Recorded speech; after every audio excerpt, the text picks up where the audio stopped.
क्या third world war का आगाज हो गया है? ये सवाल इसलिए क्योंकि बुल्गारिया के मशहूर भविष्यवक्ता बाबा बैगा की भविष्यवाणी अब सच साबित होती दिख रही है।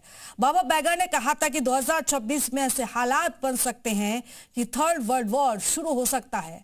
उन्होंने मार्च अप्रैल की डेडलाइन भी बताई। अमेरिका और इजरायल का ईरान पर हमला बाबा बैगा की भविष्यवाणी को सही साबित करता दिखाई दे रहा है। अमेरिका कई दिनों से ईरान के समंदर के रास्ते घेराबंदी कर रहा था और अब उसने इजरायल के साथ ईरान पर हमला बोल दिया।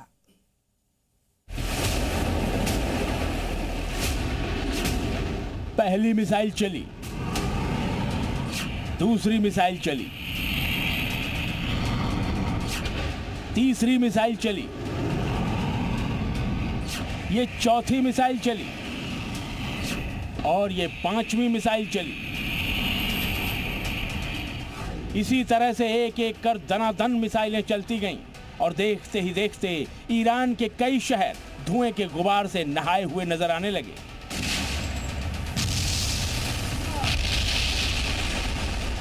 इन मिसाइल हमलों को अमेरिका के साथ मिलकर इजराइल ने अंजाम दिया।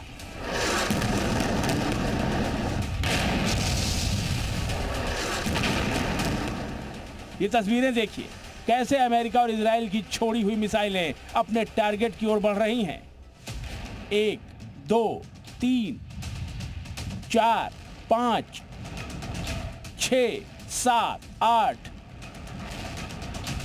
9, 10।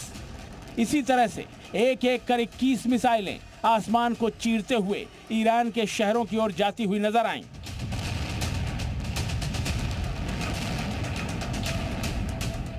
अमेरिका और इजराइल ने ईरान पर हमले के लिए जिस मिसाइल का इस्तेमाल किया उसे टॉमहॉक मिसाइल के नाम से जाना जाता है। टॉमहॉक मिसाइल के ईरानी शहरों की ओर बढ़ने के वीडियो भी सोशल मीडिया पर तेजी से वायरल हो रहे हैं। देखिए ये वीडियो, कैसे इमारत के बिल्कुल नजदीक से टॉमहॉक मिसाइल अपने टारगेट की ओर बढ़ती दिख रही है।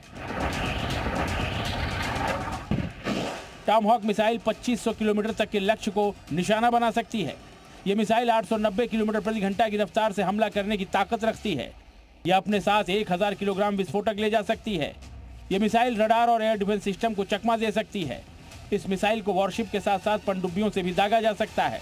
यह मिसाइल हवा में ही अपना टारगेट बदलने की क्षमता से लैस है। देखिए, टॉमहॉक मिसाइल जब ईरानी शहर के रिहायशी इलाके में गिरी तो कैसे पूरा इलाका तेज धमाके से दहल गया। ईरान पर इस हमले के लिए अमेरिकी युद्धपोत यूएसएस अब्राहम लिंकन का इस्तेमाल किया गया। यूएसएस लिंकन अमेरिकी नौसेना का एक पूरा युद्ध समूह है। इसमें एक बड़ा कैरियर मुख्य जहाज होता है। पूरा ग्रुप अकेला ही पूरी सेना जितनी तबाही मचा सकता है। लिंकन के साथ गाइडेड मिसाइल डिस्ट्रॉयर चलता है। इसी डिस्ट्रॉयर से ईरान पर टॉमहॉक मिसाइलें दागकर हमला किया गया। अमेरिकी नौसेना और वायुसेना के साथ इजराइल की सेना ईरान के खिलाफ इस अभियान में शामिल है। इस अभियान को ऑपरेशन लॉयंस रोर यानी शेर की दहाड़ नाम दिया गया है।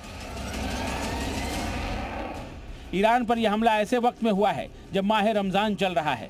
मस्जिदों में नमाजियों की भीड़ उमड़ी हुई है। नमाजी अल्लाह की इबादत में मशगूल थे। ठीक उसी समय मिसाइलों ने ईरान के शहरों को दहलाना शुरू कर दिया। धमाकों की आवाज से ईरान के शहर दर शहर थर्राने लगे। यह हमला ईरान और अमेरिका के बीच परमाणु हथियारों को लेकर चल रही बातचीत के बीच हुआ। अमेरिकी राष्ट्रपति डोनाल्ड ट्रंप ने ईरान पर हमले की धमकी दी थी। ट्रंप के मुताबिक अमेरिकी सेना ईरान की मिसाइलों को तबाह करने और उसके मिसाइल प्रोग्राम को खत्म करने की कोशिश में है।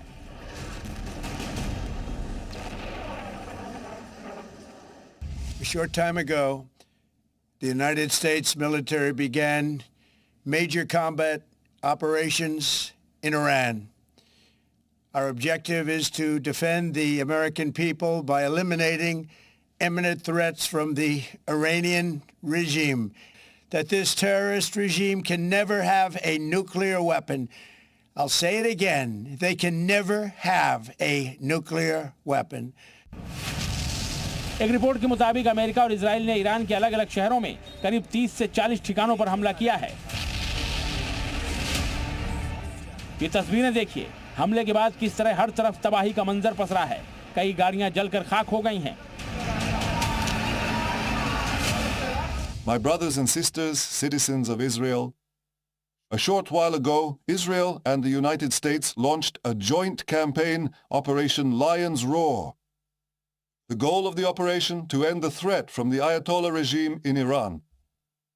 At this hour, the IDF is attacking targets of the oppressive regime, facilities of the Revolutionary Guard and the Basij, and together with the United States military, ballistic missile sites that threaten both Israel and United States forces. हमले के दौरान ईरानी खुफिया agency की इमारतों, airports, Rashtrapati Bhavan समेत रिहायशी इलाकों तक को निशाना बनाया गया। हमले के बाद ईरान के अलग अलग शहरों में तबाही और बर्बादी का मंजर पसरा हुआ है। ब्यूरो रिपोर्ट, जी मीडिया।